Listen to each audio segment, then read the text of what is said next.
السلام علیکم friends, welcome to کتاب نگری یوٹیوب چینل۔ کتابوں کی نگری میں خوش آمدید۔ میں ہوں آپ کی ہوسٹ مغیرہ کاشف، اور آج میں آپ کے لیے لے کر آئی ہوں ماریہ فاروقی کے قلم سے تحریر کردہ ناول وفائے یار کی ایپیسوڈ 1۔ اس ایپیسوڈ کو سٹارٹ کرنے سے پہلے آپ کر دیجیے ہمارے چینل کو سبسکرائب، ویڈیو کو لائک اور بیل آئیکن کو بھی کلک کر دیجیے۔ اب آتے ہیں ایپیسوڈ کی جانب۔ مجھے سمجھ نہیں آ رہا کہ میں کیا کروں۔ مجھے تو ایسا محسوس ہو رہا ہے جیسے میرا دل بند ہو جائے گا۔ لمبا سا سانس کھینچ کر وہ مایوس سا کہتی بیڈ پر بیٹھ گئی۔ یار تم اتنی پریشان نہیں ہو، ایڈمیشن ہو جائے گا، اور اگر نہ بھی ہوا تو کیا، کہیں اور لے لینا۔ عروہ اس کو ریلیکس کرتے انداز میں بولی۔ بات یہ نہیں ہے کہ ایڈمیشن ہو، میرا رزلٹ اچھا ہے، میں جانتی ہوں ایڈمیشن کہیں بھی ہو جائے گا، لیکن ساری بات یہ ہے کہ اس یونیورسٹی میں ہو، پنجاب یونیورسٹی میں۔ یہ ایک نام ہے عروہ، ایک سٹینڈرڈ ہے اس یونیورسٹی کا۔ تم جانتی ہو میری 2 فیوریٹ یونیورسٹیاں ہیں، میں یا تو اسلام آباد قائد اعظم میں ایڈمیشن لوں گی یا یہاں، اور یہ میرا خواب ہے۔ اسلام آباد میں ایڈمیشن کے لیے کوئی جلدی جانے نہیں دے گا، اسی وجہ سے میں نے خود کی سوچ کو پی یو تک محدود کر لیا ہے۔ اس لیے مجھے بس اسی یونیورسٹی میں ایڈمیشن چاہیے، ورنہ میں ایم ایس سی نہیں کروں گی۔ آیت دکھی انداز سے اپنی بات کہتی کراؤن سے سر ٹیک گئی، اور عروہ اپنا سر جھکا گئی۔ وہ جانتی تھی کتنی محنت سے وہ بی ایس سی کر کے اس مرحلے تک پہنچی ہے، اور کس طرح اس نے دادی جان کی منتیں سماجتیں کر کے ایڈمیشن کی اجازت لی ہے۔ ایت الارمان ملک کی اکلوتی بیٹی اور 2 جان چھڑکنے والے تیمور ملک اور ہمدان ملک کی پیاری سی بہن تھی۔ ارے رک! وہ ملٹی چیک شرٹ اور کالی جینس والا لڑکا اس کا کندھا پکڑ کر بولا۔ تم پلیز جانے دو ہمیں، مجھے میری بیٹی کے جہیز کا سامان لینا ہے۔ وہ سفید شلوار قمیص والا ادھیڑ عمر کا مرد بیچارگی سے بولا۔ تو آرام سے نکال پیسے، ورنہ یہ جو برقع پہنے کھڑی ہے نا ساتھ، وہ چہرے کو کالے ماسک میں ڈھانپے اس کے پیٹ میں پسٹل کی نوک گھساتے ہوئے دانت پیستا ہوا اتنا ہی بولا تھا کہ اس سفید شلوار قمیص والے مرد نے جلدی سے جیب سے ایک نیلے نوٹوں کی گڈی اس کے حوالے کر دی۔ نوٹوں کی گڈی کو دیکھ کر اس جینس شرٹ والے لڑکے نے گن گرپ پینل اس کی سفید مہران کے شیشے پر زور سے مارا، اور کیپ سر پر رکھتا وہاں سے نکل گیا۔ اس کی اس تمام کارروائی کو وہ تھوڑی دور کھڑی صاف دیکھ رہی تھی اور سن بھی رہی تھی۔ دونوں کو یوں نظریں جھکائے دیکھ اس سے رہا نہیں گیا۔ تبھی وہ اس کو تیز جاتے دیکھ جلدی سے اس کے پیچھے بھاگی۔ ایک تو یہ رش، اف! وہ لوگوں کی گہما گہمی میں ادھر ادھر دیکھتی اس کے پیچھے لپکی۔ یہ کدھر گیا؟ اس نے ادھر ادھر نگاہ دوڑائی، تبھی اسے وہ شخص کار کی دوسری جانب سے نکلتا ہوا تیزی سے آگے بڑھتا نظر آیا۔ کمینے انسان کے پاس کتنی اچھی کار ہے، مگر پھر بھی دن دہاڑے لوگوں کو لوٹ رہا ہے۔ خدا غارت کرے، ایک کو لوٹ کر پیٹ نہیں بھرا کہ لوٹا ہوا سامان گاڑی میں رکھ کر اور کو لوٹنے چلا ہے۔ اسے تو میں چھوڑوں گی نہیں۔ ایسے ہی ہم نے ان لٹیروں کو شیر کیا ہوا ہے۔ وہ ہانپتی ہوئی خود سے گویا ہوئی۔ رکو! وہ بھاگتی ہوئی اس کو کندھے سے پکڑتی اس کی شرٹ کھینچتے ہوئے بولی۔ جی؟ وہ ایک دم مڑ کر ابڑو سکیڑتے ہوئے بولا۔ جس کے کچھ لگتے یہ جو کارروائی کر کے آئے ہو اور لوگوں کو لوٹنے کا ارادہ کیے بیٹھے ہو، کیا لگتا ہے کسی کو پتہ نہیں چلا ہوگا؟ تم جیسے لوگوں کے تو میں منہ بھی نہیں لگتی، کیونکہ تم لوگوں کو نہ تو اپنی عزت کا پاس ہے نہ کسی اور کا، مگر ان بوڑھے والدین کی آنکھوں میں آنسو دیکھ کر مجھے تمہارے پیچھے آنا ہی پڑا۔ وہ اس کے سامنے آتی اس کا راستہ روکتے ہوئے بولی۔ میڈم کا کیا مطلب ہے آپ کا؟ کیا کیا ہے میں نے، اور یہ کس طرح بات کر رہی ہیں آپ؟ وہ ناسمجھی کے انداز میں حیرانگی سے دیکھ کر بولا۔ ابھی پتہ چل جائے گا، بس 2 منٹ رک جاؤ۔ وہ بازو پھیلائے اس کا راستہ روکے کھڑی تھی۔ پہلے پہل کچھ لوگوں نے نوٹ کیا، مگر پھر لوگ اپنی راہ چل دیے، مگر پھر بھی کچھ تماش بین وہیں کھڑے رہے۔ تبھی پولیس کے سائرن کی آواز آئی تو لوگ ایک دم سے اس کی طرف متوجہ ہوئے۔ جی میڈم، آپ نے کال کی تھی؟ ایک نوجوان پولیس آفیسر اس کے پاس آ کر بولا۔ جی سر، یہ ان گنڈوں نے دن دہاڑے لوٹ مچا رکھی ہے۔ کون کیسے کماتا ہے، ان جیسے آوارہ لوگوں کو کہاں سمجھ آتا ہے؟ بس اپنی عیاشی کے لیے گن نکالی، بھیڑ میں پیٹ میں گھسا دی، اور تنہائی میں کنپٹی پر، اور لوٹ لیا۔ سر، اس لڑکے نے زبردستی سفید سوٹ والے آدمی سے پیسے لیے اور اس کی گاڑی کا شیشہ بھی توڑا ہے۔ وہ اس پہ چیختے ہوئے بولی۔ آپ پاگل تو نہیں ہو گئی ہیں؟ وہ سر سے کیپ اتار کر بولا۔ آپ ہی تھے وہ آفیسر، آپ کو نہیں یقین تو پوچھ لیں ان دونوں سے۔ ہمیں کچھ نہیں بتانا بیٹا، جانے دو اس کو۔ اور بیٹی تم بھی جاؤ، کیوں دشمنی مول لے رہی ہو؟ وہ شخص اپنی اینک کو درست کرتا ہوا بولا۔ دیکھا آفیسر، میں بالکل ٹھیک کہہ رہی تھی، اریسٹ ہم۔ اور اس کو شرم نہیں ہے کسی باپ سے اس کی وہ کمائی چھینتے ہوئے جو اپنی بیٹی کے پیدا ہونے سے لے کر اب تک اس کے لیے کما رہا ہے تاکہ اس کی شادی کر سکے؟ وہ حقارت سے اس کی طرف دیکھتے ہوئے بولی، جبکہ وہ اس کو دیکھتا ہی رہ گیا۔ چلے مسٹر؟ وہ آفیسر اس جینس شرٹ پہنے گہرے بالوں اور تنی ہوئی ابرو والے شخص کو دیکھ کر تسلی سے بولا۔ سر، یہ میڈم پاگل ہیں، میں آپ کو ایسا لگتا ہوں کیا؟ وہ دوبارہ تحمل سے اس آفیسر سے بولا۔ یہ بات آپ پولیس اسٹیشن میں چل کر کرتے ہیں سر۔ وہ خوش اخلاق سا آفیسر اس وجیح سے انسان کو اپنے ساتھ لے کر چل دیا اور کانسٹیبل کو اس میڈم کو ساتھ لے کر آنے کا کہا۔ میڈم آپ ہمارے ساتھ چلیں پلیز، وہ آئتل سے مخاطب ہوا۔ سر میرے پاس میری اپنی گاڑی ہے، آپ چلیں، میں آپ کے پیچھے ہی ہوں، تحمل سے جواب دیتی وہ جلدی سے عروا کے پاس آئی جو منہ موڑ کر کھڑی تھی۔ آئتل یہ کیا حرکت کی ہے تم نے؟ کسی کو پتہ چل گیا تو پتہ بھی ہے کیا ہوگا، اور تم جانتی بھی ہو اس شخص کو۔ اروا آئتل کے آتے ہی چلائی جو پولیس کے ساتھ جاتے ہوئے شخص کو ماسک اتارتے ہی پہچان چکی تھی۔ جانتی تو نہیں ہوں مگر یہ شخص مجھے بہت اچھے سے جان جائے گا، اور تم چلو پولیس اسٹیشن چلنا ہے، آرو پارکنگ میں ہے، چلو جلدی، وہ اس کا ہاتھ گھسیٹتے ہوئے بولی۔ آئتل اگر کسی کو پتہ چل گیا گھر پر تو کیا ہوگا؟ عروا اس کا ہاتھ جھٹکتے ہوئے بولی۔ گھر کون بتائے گا؟ تم، وہ تیکھی نگاہوں سے دیکھتے ہوئے بولی تو عروا بیچارگی کے سارے ریکارڈ توڑتی اس کے ساتھ چل دی۔ گاڑی میں بیٹھتے ہی اس نے آرو کو ساری بات سے آگاہ کیا تو وہ بھی اس کا ساتھ دیتا ہوا اس کے ساتھ چل دیا۔ دونوں کو ایک ہی سوئی پر اڑا دیکھ کر عروا ماتھا پیٹ کر رہ گئی۔ پولیس اسٹیشن پہنچتے ہی وہ پولیس آفیسر اس سے سوال کرنے لگا۔ Sir how can I do this? مجھے کیا ضرورت تھی یہ سب کرنے کی؟ وہ ماسک کو ٹھیک کرتا ہوا بولا۔ سر گواہ بھی ہے اور ملزم بھی، تو کیسے آپ کی بات کو مان لیں؟ یہ دونوں بزرگ بھی آپ کا نام لے رہے ہیں اور وہ لڑکی بھی۔ لیں وہ میم بھی آ گئی۔ اس مرد نے قہر آلود نگاہ اس لڑکی پر ڈالی اور منہ موڑ گیا۔ ابھی وہ دلیل دے ہی رہا تھا تبھی ایک اور کانسٹیبل بالکل ہم رنگ کپڑے اور ماسک پہنے مرد کو کھینچ کر لایا۔ کانسٹیبل کو دیکھ کر وہ آفیسر کھڑا ہوا۔ اب اس نے کیا کیا ہے؟ وہ روبدار انداز میں بولا۔ سر یہ منشیات خریدتا ہوا پکڑا گیا ہے۔ نہیں یہ بکواس کر رہا ہے۔ ابھی وہ اتنا ہی بولا تھا کہ وہ ادھیڑ عمر شخص جلدی سے بولا، صاحب یہی تھا وہ جس نے پیسے لیے مجھ سے۔ اس کی بات سن کر آئتل بھی سر جھکا گئی کیونکہ آواز تو وہ بھی پہچان چکی تھی۔ I am really very sorry sir, ہم سب کی وجہ سے آپ کو اتنی تکلیف ہوئی۔ ملزم گواہ دونوں موجود تھے اسی لیے ہمیں آپ کو یہاں لانا پڑا، ورنہ مجھے آپ ایسے لگے ہی نہیں تھے، لیکن پولیس والا ہوں، پرسنالٹی دے کر فیصلہ کرنے لگوں تو آج ہی وردی اتر جائے، مگر میں اسی وجہ سے اتنی شائستگی سے آپ سے بات کر رہا تھا۔ بڑی مہربانی آپ کی، وہ تنے ہوئے جبڑوں کے ساتھ ماتھے پر تیوڑیاں چڑھاتے ہوئے بولا۔ اور ہاں ایک اور کام کریے، وہ ماتھا کھجاتا اور دوبارہ رک کر بولا۔ سارا دن کرمنل سے ڈیل کر کے تھک جاتے ہوں گے آپ، ان میڈم کو یہاں جاب آفر کر دیں، ایسے کیسز لاکھ انٹرٹین کر دیا کریں گی آپ کو۔ ایک گہری گھوری سے نواز کر وہ آنکھوں پر شیڈز لگاتا باہر کی طرف بڑھ دیا۔ مجھے معاف کر دیں آفیسر، وہ شرمندہ سی بولی۔ میڈم معافی ہم سے نہیں ان سے مانگے جن کی تسلیل کی آپ نے۔ یہاں آنا نہ ہر کوئی پسند کرتا ہے اور نہ ہر کوئی آتا ہے۔ وہ دیکھنے میں شریف انسان لگ رہے تھے، میری مجبوری تھی انہیں لے کر آنا، ورنہ قانون طاقتور کے لیے نہیں کمزور کے لیے، جیسے فتوحات سننے کو ملتے۔ وہ اچھی خاصی آئتل کی کر کے اس چور کی طرف راغب ہو گیا اور آئتل جلدی سے باہر آ گئی مگر وہ شخص وہاں سے جا چکا تھا۔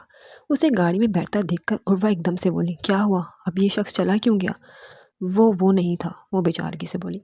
پہلے ہی کہا تھا تم دونوں سے کہ ایسا نہیں ہے، آنکھوں کا دیکھا غلط ہو سکتا ہے، مگر تم دونوں، کیا کہوں میں؟ عروا منہ پھیر کر بولی۔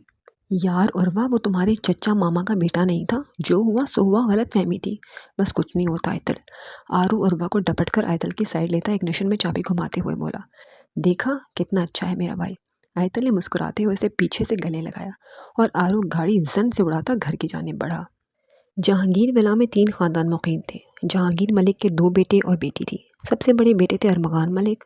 ارمغان ملک بہت ہی سادہ اور نیک دل انسان تھے، جبکہ ان کی بیوی سمینہ بیگم نرم دل کی تھی، مگر بات کو ہوا دینا اور طنز کر دینا ان کی مانو جیسے فطرت کا حصہ تھا۔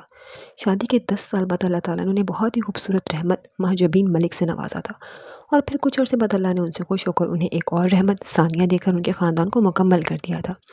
سمینہ بیگم کی حساس طبیعت کا بھرپور اثر ان کی بڑی بیٹی پر تھا، مگر وہ ان کی آؤ بھاؤ والی عادت سے محفوظ رہی تھی، جبکہ دوسری بیٹی ثانیہ اپنی ماں سے بھی 2 ہاتھ آگے تھی۔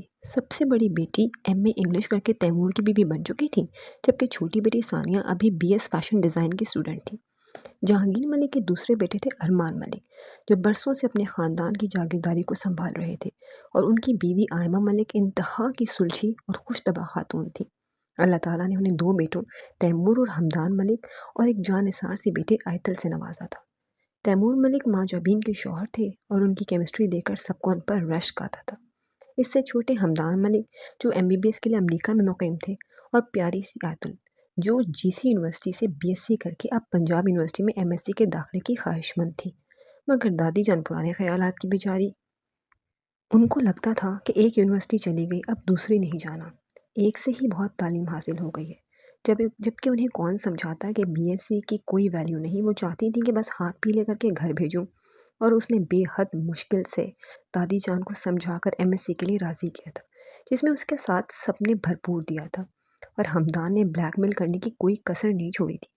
اس کے بعد آتی ہیں جہانگیر ملک کی چھوٹی بیٹی امرہا ملک، جنہوں نے شادی کے کچھ سالوں میں ہی اتنے دکھ دیکھ لیے تھے کہ چھوٹی سی عمر میں وہ عمر رسیدہ لگنے لگی تھی اور شوہر کی وفات کے بعد وہ جہانگیر ولا میں ہی مقیم ہو گئیں۔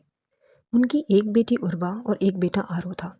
عروہ باپ کے شرابی اور جوئے باز ہونے کی وجہ سے اور ماں کو روز مار کھاتے اور چپ کا روزہ رکھتے دیکھے خاموش دباتی، جبکہ آرو پوری آفت کی پرکالا پورا دن سارے گھر کو سر پر اٹھائے پھرتا تھا۔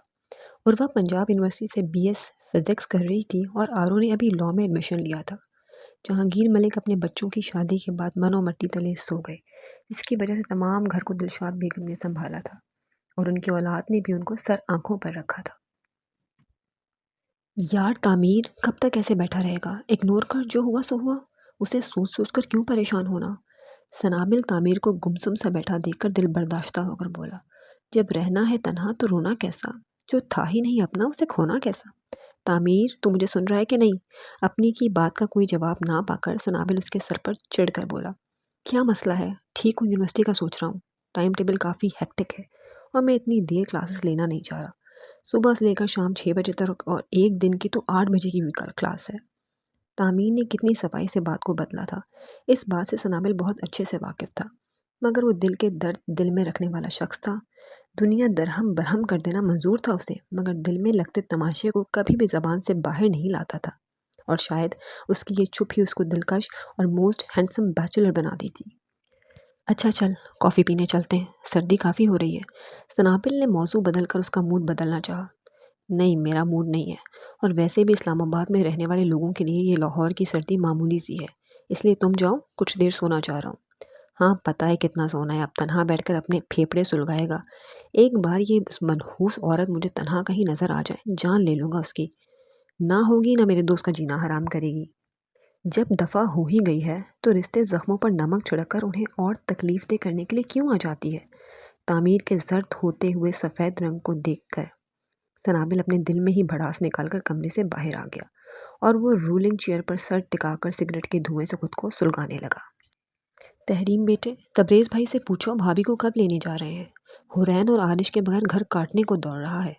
آصفہ بیگم کی بات سن کر تحریم کھڑی ہو کر بولی، امی، پہلی ساس دیکھی ہیں جنہیں اپنی بہو کے بغیر گھر کاٹنے کو دوڑ رہا ہے، ورنہ ساسیں تو دعائیں کرتی ہیں کہ اپنے گھر جائے تاکہ ان کا بیٹا کچھ وقت ان کے ساتھ گزارے۔ میری بہو میرے بیٹے کے ساتھ اور میرا بیٹا میری بہو کے ساتھ ہی سچتا ہے، اور میں کیوں کہوں کہ میری بہو گھر سے جائے؟ میری بہو، میرا پوتا میرے گھر کی جان ہے، رونق ہے۔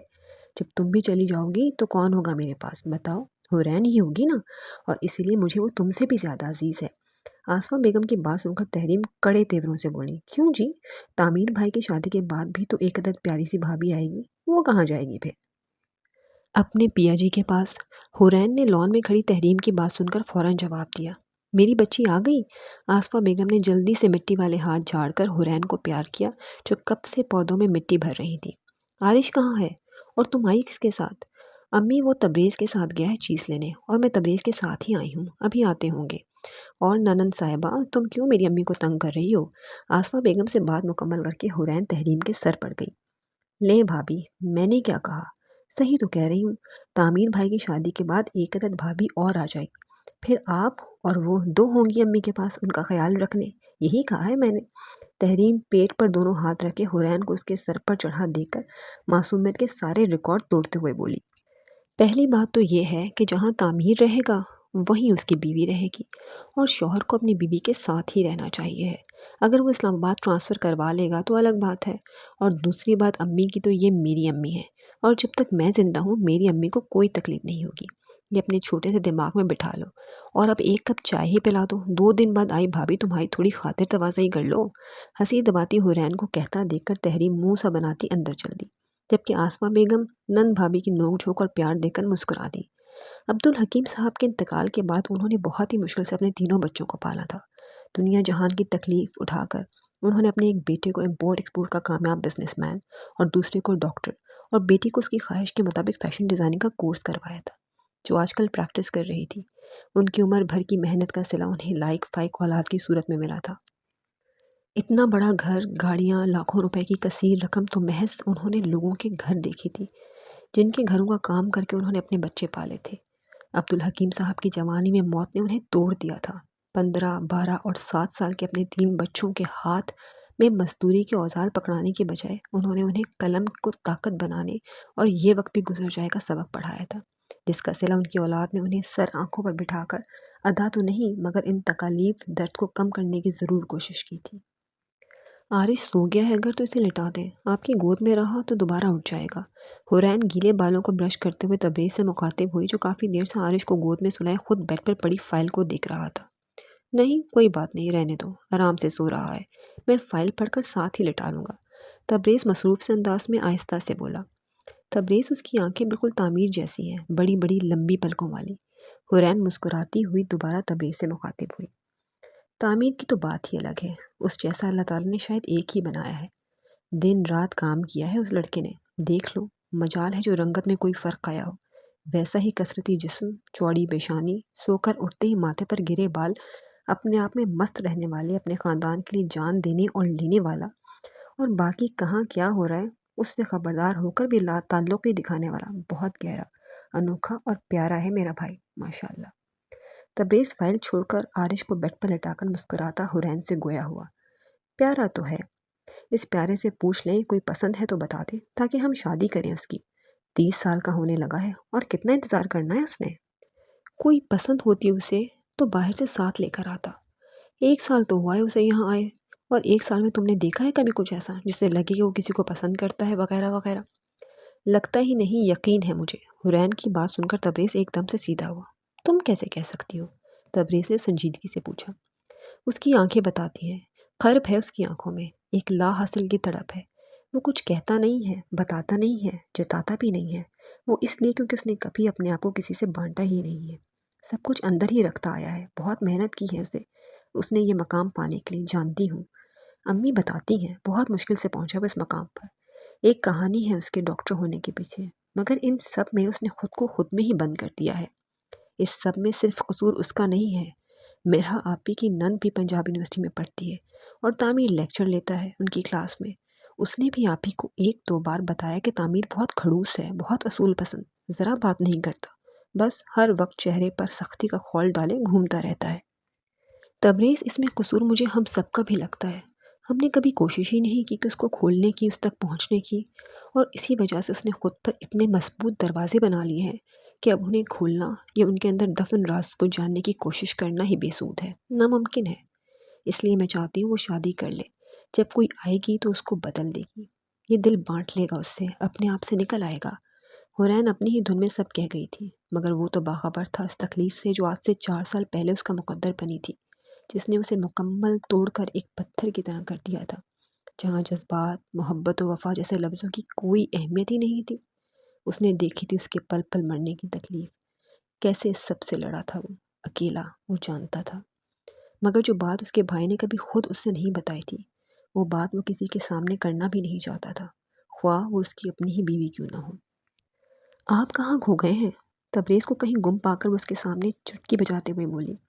کہیں نہیں، میں سوچ رہا ہوں اگر اتنی نظر تم نے اپنے شوہر پر رکھی ہوتی تو تمہیں پتہ ہوتا کہ تمہارے شوہر کا سر دکھ رہا ہے اور وہ چائے پینا چاہ رہا ہے۔ تبریز کی بات سن کر حورین تھوڑا شرمندہ ہو کر کمرے سے نکل کر کچن کی طرف چل دی، اور تبریز سنابل کو فون ملانے لگا، کیونکہ وہ جانتا تھا تعمیر کو فون کر کے میں بالکل ٹھیک ہوں، مجھے کیا ہوا ہے جیسے جواب ہی ملیں گے، جبکہ سنابل سے بات کر کے وہ حقیقت جان سکے گا۔ سنابل تعمیر کا بچپن کا دوست تھا، گھر ساتھ ساتھ ہونے کی وجہ سے ایک دوسرے کے گھر آنا جانا بھی تھا۔ سنابل کے اکیلے بھائی ہونے کی وجہ سے اس کی تبریز اور تحریم سے بھی بہت جمتی تھی، وہ ان کے گھر کے لیے بالکل ویسا تھا جیسا تعمیر۔ دونوں نے پاکستان اور باہر سے ساتھ ہی پڑھا تھا اور قسمت سے ایک ہی جگہ پر جاب بھی کرتے تھے۔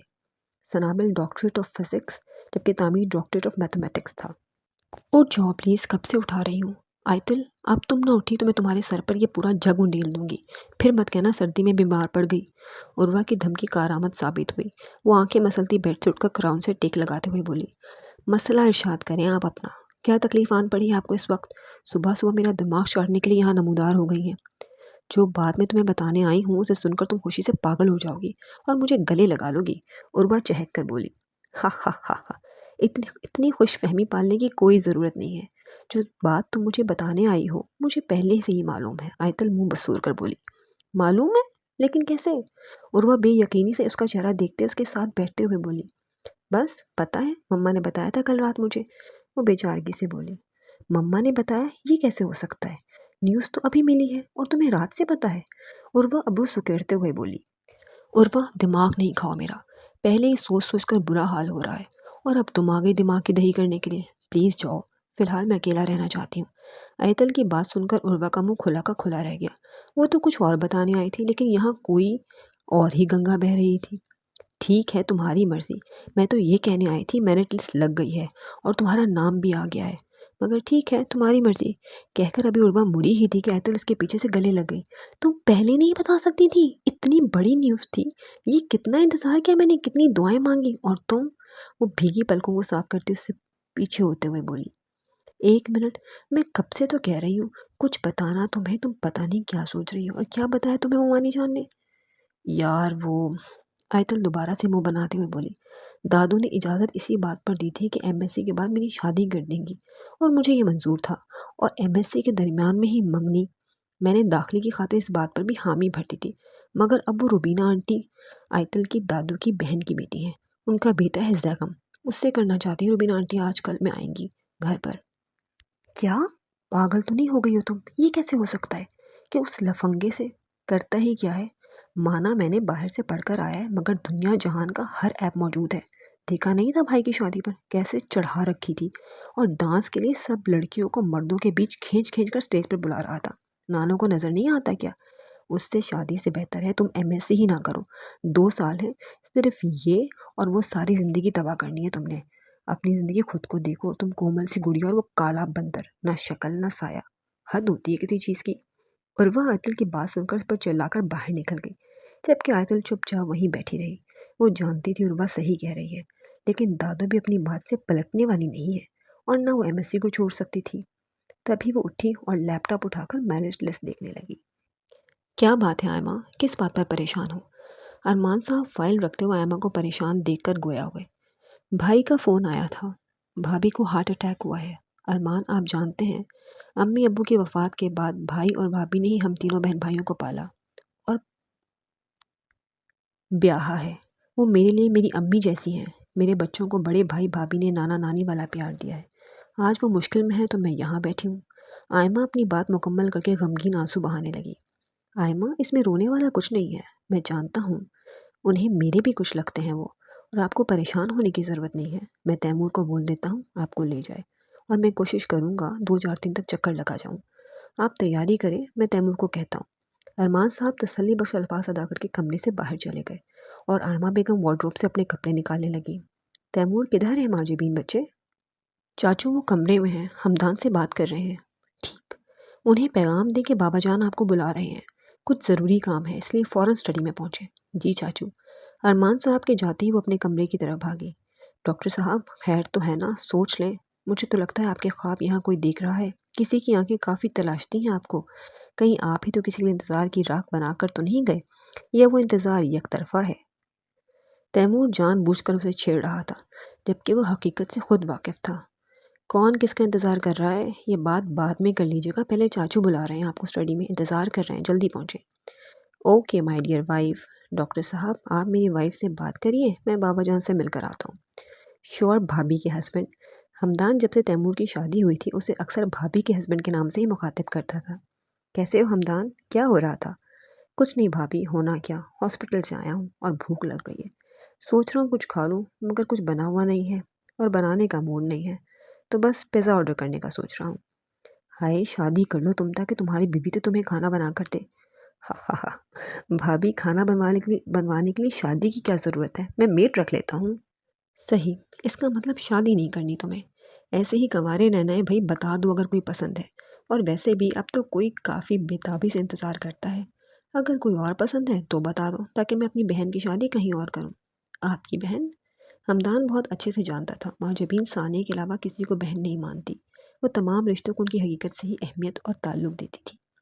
ہاں تو اور کیا، ثانیہ اور تمہارے بیچ جو چل رہا ہے اسے اور کیا نام دو، اب تمہیں اکسانے کے لیے کوئی اور ہے کہ نہیں، پوچھنا تو تھا نا۔ کیا کیا کیا میرے اور ثانیہ کے درمیان؟ آپ کیا کہہ رہی ہیں؟ میں نے اسے کبھی ایسی کوئی بات نہیں کی، اور نہ ہی میں نے کبھی ایسا سوچا ہے۔ میری تو کبھی ثانیہ سے عام طور پر بھی بات چیت نہیں ہوئی، تو یہ سب آپ کو کوئی غلط فہمی ہوئی ہے۔ ہمدان کی بات سن کر مہاجبین کے پیروں تلے سے زمین نکل گئی تھی۔ ثانیہ کتنی صفائی سے ماں اور بہن سے جھوٹ بول رہی تھی، جبکہ ایسا کچھ تھا ہی نہیں۔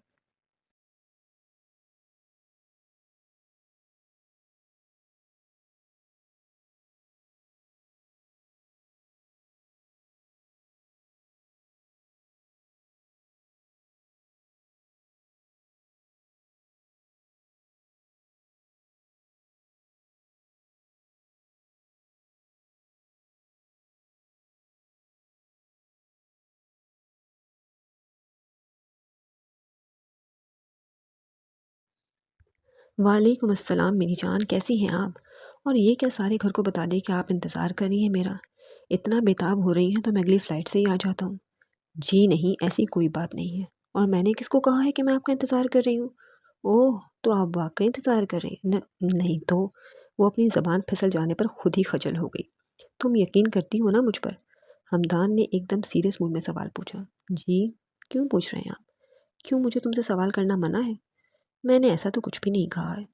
صحیح، ہمیشہ یقین رکھنا مجھ پر۔ تم میری ہو اور میری ہی رہو گی، اور میں ہمیشہ تمہارا۔ میری بندریا، یہ بات اپنے دل و دماغ سوچ و گمان میں بٹھا لینا۔ اور اگر ایسا نہ ہوا تو؟ وہ باہر دیکھتے ہوئے بولی۔ امریکہ کی نیشنلٹی ہے میرے پاس، بھگا کر لے جاؤں گا، اور میں تو بھاگ جاؤں گی نا۔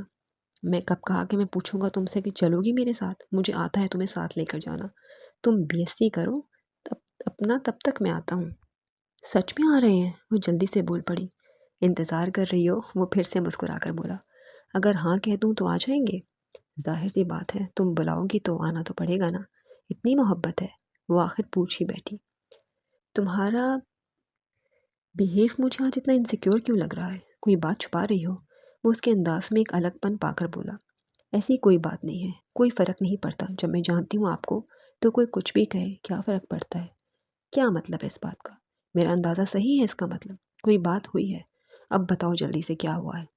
پرسوں میں ثانی کے کمرے میں گئی تھی، نانو نے بلایا تھا۔ وہ مہاجبین آپ ہی کو کہہ رہی تھی کہ اس کے اور آپ کے درمیان، مگر وہ فضول بول رہی تھی، مجھے پتا ہے۔ تم جان ہو میری، بہت عزیز، بہت قیمتی ہو، اور قیمتی چیزوں کو یوں سرے عام نہیں بتایا کرتے۔ بھائی چاہتے ہیں میں تمہیں پسند کرتا ہوں، اور آئتل بھی جانتی ہے، اور بابا اور ماما سے بات آ کر کر لوں گا۔ تمہارا ایک سیمسٹر رہتا ہے، تمہارے سیمسٹر کے لاسٹ میں آ جاؤں گا، اور تمہارے بی ایس کے بعد تمہیں لے جاؤں گا، اور جو پڑھنا ہوگا وہ یہاں آ کر پڑھ لینا۔ عروا، ماما بلا رہی ہیں تمہیں۔ ثانیہ دھڑم سے دروازہ کھول کر اس کے کمرے میں آئی۔ وہ ثانیہ کو دیکھ کر پزل ہو گئی۔ عروا، ریلیکس، آرام سے اپنی کسی بھی دوست کا نام لے کر کہو کہ میں بعد میں بات کرتی ہوں۔ عروا کو گمسم سا پا کر ہمدان آہستہ سے بولا۔ ویسے کس سے میں بعد میں بات کرتی ہوں، ممانی بلا رہی ہیں۔ اوکے ہمدان کی جان، Hamdan miss you, Hamdan love you, and Hamdan want to. Hamdan کا جملہ مکمل ہونے سے پہلے ہی عروا نے اس کا فون کاٹ دیا، اور اس کی گلابی ہوتے گالوں کو ثانیہ غور سے دیکھتے بولی، چلو جلدی، پھر بھیجے گی مجھ میں ہمدان سے بات کر رہی تھی۔ میں ہمدان سے بات کر رہی تھی اور بیچ میں ماما آ گئی۔ ثانیہ کی بات سن کر عروا نے فون کو گھورا اور چپ کر کے باہر نکل گئی۔ ثانیہ کو بلاک کریں، میسج ٹائپ کرتے ہوئے وہ زینے عبور کرنے لگی۔ ابھی وہ آخری سیڑھی پر پہنچی ہی تھی کہ اس کے موبائل کی بیپ بجی۔ انسیکیور بیوی، ہنسنے والی ایموجی کے ساتھ اس نے میسج بھیجا۔ اس کا میسج پڑھ کر وہ گہرا سانس لے کر لاؤنج کی طرف چل دی۔ جی تو فرینڈس، کیسی لگی آپ کو آج کی ایپیسوڈ؟ کمنٹس میں ہمیں ضرور بتائیے گا۔ آپ سے ملتے ہیں اگلی ایپیسوڈ کے ساتھ، تب تک اپنا خیال رکھیے گا۔ اللہ حافظ۔